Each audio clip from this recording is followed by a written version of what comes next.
बिस्मिल्लाहिर्रहमानिर्रहीम। अस्सलाम वालेकुम डियर स्टूडेंट्स, कैसे हैं? उम्मीद करता हूँ खैरियत से होंगे और आपका माह रमजान का महीना भी अच्छा गुजर रहा होगा, अच्छा चल रहा होगा। आज जुम्मतुल मुबारक है और ये माह रमजान का तीसरा जुमा है। तो सबसे पहले सारे बच्चों को जुम्मतुल मुबारक। अब बात करते हैं कि हमारा आज का टॉपिक क्या है। इस टॉपिक से पहले एक और बात बताना जरूरी है कि ये सारे जो लेक्चर अपलोड हो रहे हैं ये आप लोग सीक्वेंस वाइज इसको वॉच जरूर कीजिएगा। ठीक है कि एक दूसरा तीसरा 3 लेक्चर हमने अपलोड कर दिए हैं, तीनों लेक्चर एक दूसरे के साथ लिंक्ड है। मतलब एक सीक्वेंस वाइज, एक सीरीज वाइज ये सारा जो चैप्टर है 9th क्लास के कंप्यूटर का पहला चैप्टर इंट्रोडक्शन टू सिस्टम, ये एक दूसरे के साथ लिंक्ड है। तो आपने क्या करना है, अगर वो पहले 3 लेक्चर नहीं देखे तो पहले वो 3 लेक्चर देखें ताकि आपको प्रॉपरली समझ आ सके। तो अब स्टार्ट करते हैं हम आज का टॉपिक। आज का टॉपिक बच्चों हमारा है कंपोनेंट्स ऑफ सिस्टम।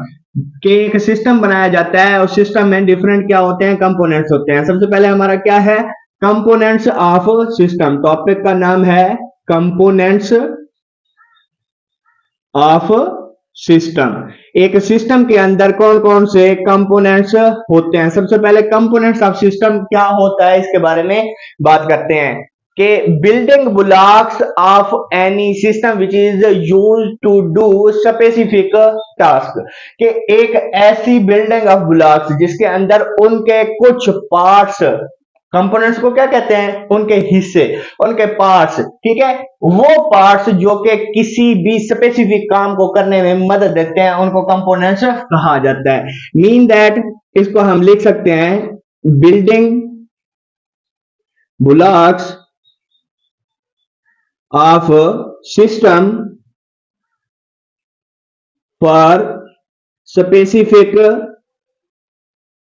टास्क। किसी भी खास काम को करने के लिए जो उनके बिल्डिंग ब्लॉक्स हैं, ब्लॉक्स का मतलब क्या है, वही उनके जो कंपोनेंट हैं, जो पार्ट्स हैं, उनको कहा जाता है building blocks of system for specific task. ठीक है, ये पता चल गया।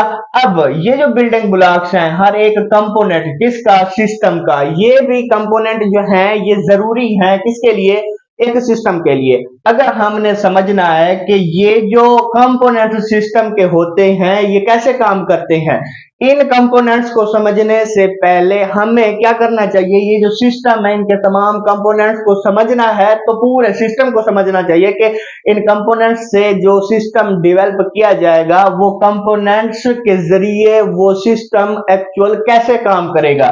कैसे, एग्जांपल देता हूं आपको कंप्यूटर के सिस्टम की। ठीक है, एग्जांपल हमारे पास क्या है, कंप्यूटर का सिस्टम है, कंप्यूटर सिस्टम। अब कंप्यूटर सिस्टम के अंदर कौन कौन से पार्ट्स हैं, कौन कौन से कंपोनेंट्स हैं। तो सबसे पहले मैनुअली इसको 3 हिस्सों में डिवाइड किया गया है। कौन कौन से हिस्से हैं, हमारे पास है इनपुट कंपोनेंट्स, दूसरा है हमारे पास प्रोसेसिंग, ठीक है, या प्रोसेस लिख दें, और तीसरे नंबर पे है हमारे पास आउटपुट। अब ये जो 3 कंपोनेंट्स हैं, पहला कंपोनेंट है इनपुट, दूसरा है प्रोसेस और तीसरा है आउटपुट। ये तीनों कंपोनेंट्स इनको हमने समझना है। अब कंप्यूटर के सिस्टम को समझने से पहले अगर हमें ये जानना है कि ये सारे कंपोनेंट्स कैसे काम करते हैं तो हमें कंप्यूटर के सारे सिस्टम को ये सोचना चाहिए कि ये सिस्टम एक्चुअल वर्क कैसे करता है। कैसे, फॉर एग्जांपल इनपुट के अंदर क्या चीज होती है जो हम सिस्टम को देते हैं, वो क्या कहलाती है, इनपुट होती है। अब इनपुट कंपोनेंट कौन कौन से हो सकते हैं, जिसका एग्जांपल लेता हूं मैं आप लोगों को, माउस हो गया, कीबोर्ड हो गया, उसके बाद स्कैनर हो गया। तो बच्चों ये क्या है, ये 3 इनपुट कंपोनेंट्स हैं किसके, कंप्यूटर के। अब ये जो कंपोनेंट है, इन्हीं कंपोनेंट के जरिए हम क्या दे सकते हैं, इनको इनपुट दे सकते हैं जो कि सिस्टम के अंदर जाएगी। ठीक है, अब माउस क्या करता है, माउस आप लोगों के स्क्रीन के ऊपर कर्सर को कंट्रोल करता है। कीबोर्ड क्या करता है, कीबोर्ड आप लोगों के जो टाइपिंग हम करते हैं, जो चीजें हम लिखते हैं, वर्डिंग लिखते हैं या फिर कोई नंबर लिखते हैं, तो कीबोर्ड उसके जरिए हम अपनी इनपुट कंप्यूटर के अंदर दे रहे होते हैं। स्कैनर क्या करता है, हमारी कोई भी इमेज है, हमारी कोई भी डॉक्यूमेंटेशन है, उसको स्कैन करने के लिए, उसकी इमेज क्रिएट करने के लिए, विजुअल क्रिएट करने के लिए यूज में होता है। ठीक है। अब प्रोसेस का क्या मतलब है, ये जो इंफॉर्मेशन, ये जो डाटा हम इनसे ले रहे हैं, प्रोसेस का क्या मतलब है, प्रोसेस का मतलब है प्रोसेसिंग करना।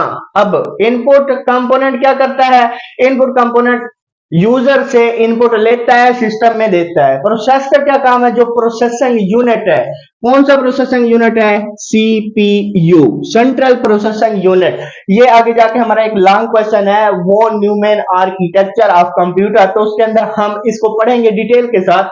लेकिन सीपीयू क्या है, सीपीयू ये एक प्रोसेसर है, सेंट्रल प्रोसेसिंग यूनिट, मतलब इसको ब्रेन ऑफ द कंप्यूटर भी कहा जाता है। अब ये जो सारी प्रोसेसिंग हो रही होती है सिस्टम के अंदर, वो कौन कंट्रोल करता है, सीपीयू कंट्रोल करता है। इसके अलावा नेक्स्ट हमारे पास क्या है, नेक्स्ट हमारे पास है आउटपुट कंपोनेंट। अब आउटपुट कंपोनेंट कौन से होते हैं, जो कि हमें आउटपुट दिखाते हैं, जो कि हमें रिजल्ट दिखाते हैं, वो वाले कंपोनेंट क्या है, आउटपुट कंपोनेंट। जिस तरह मॉनिटर हो गया, जिस तरह हमारे पास प्रिंटर हो गया, या फिर जिस तरह हमारे पास स्पीकर हो गया, ये क्या है बच्चों, ये हमारे पास आउटपुट कंपोनेंट है, किसके, एक सिस्टम के। अब ये सिस्टम का वर्किंग देखने के लिए, मतलब कंप्यूटर एक सिस्टम है ना, इस सिस्टम की वर्किंग को देखने के लिए हमें, अगर इसकी वर्किंग को देखनी है तो तमाम इसके कंपोनेंट का होना जरूरी है। मतलब ऐसे कंपोनेंट जो कि उसके बिल्डिंग ब्लॉक्स हैं, जिसको स्पेसिफिक काम के लिए बनाया जाता है। हमने क्या पढ़ा है, building blocks of system for specific task, ठीक है। मतलब किसी भी एक खास काम के लिए जो उसके बिल्डिंग ब्लॉक्स हैं, जो उसके पार्ट्स हैं, हिस्से हैं, उसका होना जरूरी है। कैसे, जिस तरह हमने अगर कंप्यूटर सिस्टम की बात की है, इसके अंदर इनपुट कंपोनेंट नहीं है तो हम इनपुट नहीं दे सकते।